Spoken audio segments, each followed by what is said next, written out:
Hi, I'm Greg Hunter. Welcome to USAWatchdog.com. With us once again, a guy that has, a big picture experience, lots of experience, 15 years experience actually, in the international swaps market, derivatives, lots of experience, big experience in securing gold for people internationally. I'm talking about Rob Kirby of Kirby Analytics. Rob Kirby, thank you for joining us today on USA Watchdog.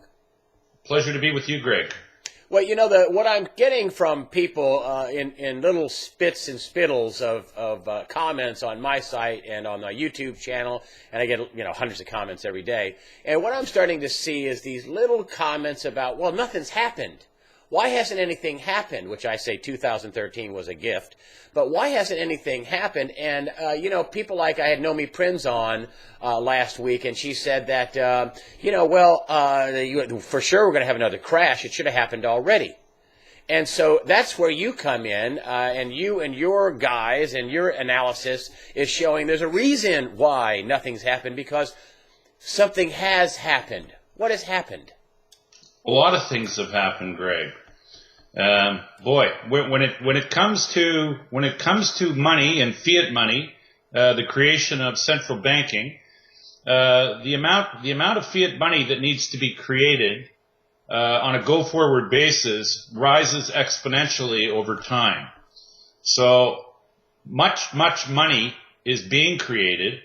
Whether the Fed says they're tapering or whether the Fed says they're not tapering is irrelevant to what is really happening.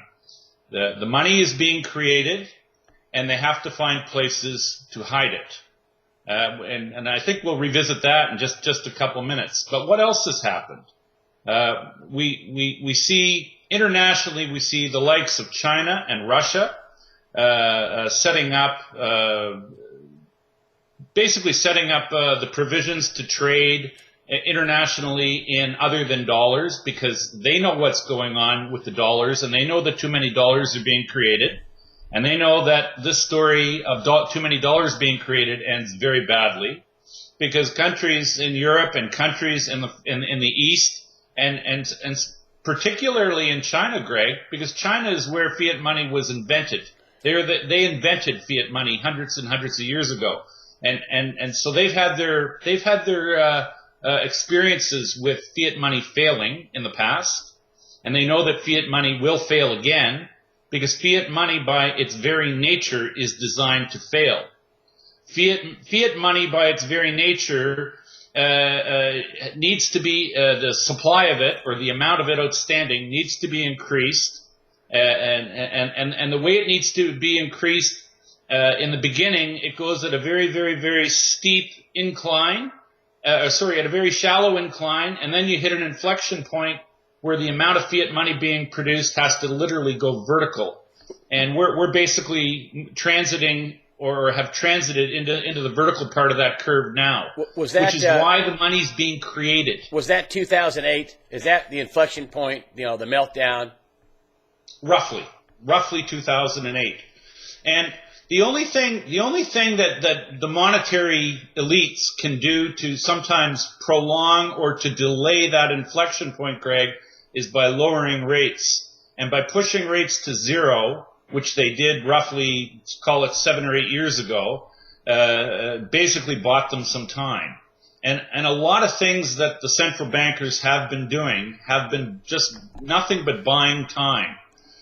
We've seen it in the metals with the creation of the ETFs, SLV and GLD. That bought them time because it deflected the wanting of precious metals and physical precious metals specifically, by creating these pseudo, I'm going to call them pseudo physical precious metals vehicles, which are widely people are widely told that GLD and SLV represent direct ownership of physical metal. I don't believe that's the case. I think personally those are frauds, and these things have deflected investment money that would have naturally wanted to go into physical precious metal, and it's put it into another paper or a promise to deliver metal program, which is what I view those as. But in terms of the money that's being created, Greg, it's really starting to hit home, and it's really starting to become very apparent the true scale of this Ponzi scheme, because we see a little nation like Belgium with their $480 billion GDP, and in the last 3 reporting months, namely December of 2013 through February of this year, we have seen the Central Bank of Belgium put $141 billion worth of U.S. government securities in the reserve account, and this is I guess in aggregate now they're holding something like $340 billion U.S. dollars in the reserve account. This is absolutely absurd. This is something that wouldn't even pass for a prank in the schoolyard. And this is an international game of hide the salami. The dollars have to be created, the debt has to be created, and the central bankers are running out of places where they can put the debt or hide the debt to basically keep people from saying uncle. I mean, let's just talk about Belgium here for a minute. How crazy that is! You say it wouldn't pass as a schoolyard prank. I mean, that's like 3/4 of their GDP. That'd be like the U.S. holding, I don't know, $10 trillion in Chinese or Japanese bonds as a reserve. That would be, people would think it was crazy. Yeah, absolutely. Listen, Greg, people think that it's outrageous that the Federal Reserve has a $4 trillion balance sheet. I mean, try a $10 trillion balance sheet. And try a $10 trillion balance sheet in another sovereign's debt being on your balance sheet. It's absolutely absurd and ridiculous. And this is high fraud. And what it shows, Greg, is that this is not a problem that's particular or akin necessarily at all to just America anymore. And the Federal Reserve, which we all know isn't federal. But this shows that the real problem is with central banking and fiat money itself, because fiat money and central banking to begin with are not let's say they're not the offspring of capitalism. Fiat money and central banking happen to be what they have in common is that they're central planks of the Communist Manifesto. They are socialist and they are communist in nature. And the real problem is with the money itself. We need to somehow revert back to let's just say the foundations of capitalism, which is honest, a system of honest weights and measures and honest commerce. And we've moved away from it, and we need to return to it. Otherwise, our whole world is going to devolve into a very, very dark period of feudalist oppression, and the seeds are there for this to happen. We are experiencing and watching it occur in real time in front of our eyes in America, with the high-handedness and the overreaching on the part of the current Obama administration, and not to poke fingers only at the Democrats. The same sort of activity was occurring under the W. Bush administration before. So, I mean, others have said it, and I'll say it. I'm a political atheist, and it doesn't really matter who occupies the office. You see, the problem is the office itself has been captured. It's been captured by the bankers. And we're living under banker rule, Greg. And this is a big problem, because bankers are soulless. Bankers are not. Bankers have no nation. Bankers are a religion unto themselves, and it's a cult. It's a cult, and it's dangerous. When you talk about, it's brutal. When you talk about this feudalism, what's it going to look like to the man on the street? I mean, this is going to blow up. I mean, there's no way to stave this off, is there? I mean, the way they're going, is there a way to stave this off? Is there a way to stop this without lots of pain? There's going to be pain. I think at this point there's going to be pain no matter what we do.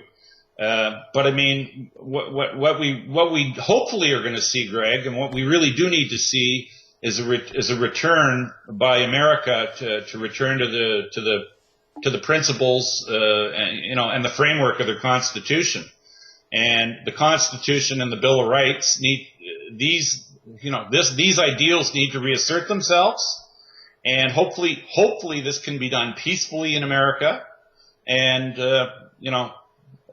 I would say that is probably humanity's best hope, to have some sort of a semblance of decency and what we historically have known to be normalcy in the Western world. I'd say our best bets lie there. Well, it looks like that we're not on that glide path. Most people are asleep. Even though my site is growing, it's a tiny fraction of what the aggregate of the mainstream media get: New York Times, Wall Street Journal, ABC, NBC, CBS, Fox, all these guys. That's all mainstream media. Fox probably does better than most, but we do have a Democrat in the White House. But it is. It looks to me like it's going to, like Nomi Prinz was saying, it's going to crash. I mean, it looks to me like, this thing with this desperation is at the end of what's going on. I'm sure that the Fed is supplying the dollars for Belgium to buy all this debt through dollar swaps going over to Europe. And doesn't this sound like the last grasp of desperation, the crazy time, which incidentally does not get reported at all in the Wall Street Journal or New York Times. Not at all. No, they're afraid to report this, Greg. And why are they afraid to report it? Well, they're afraid to report it because they will become the object of the administration's scorn.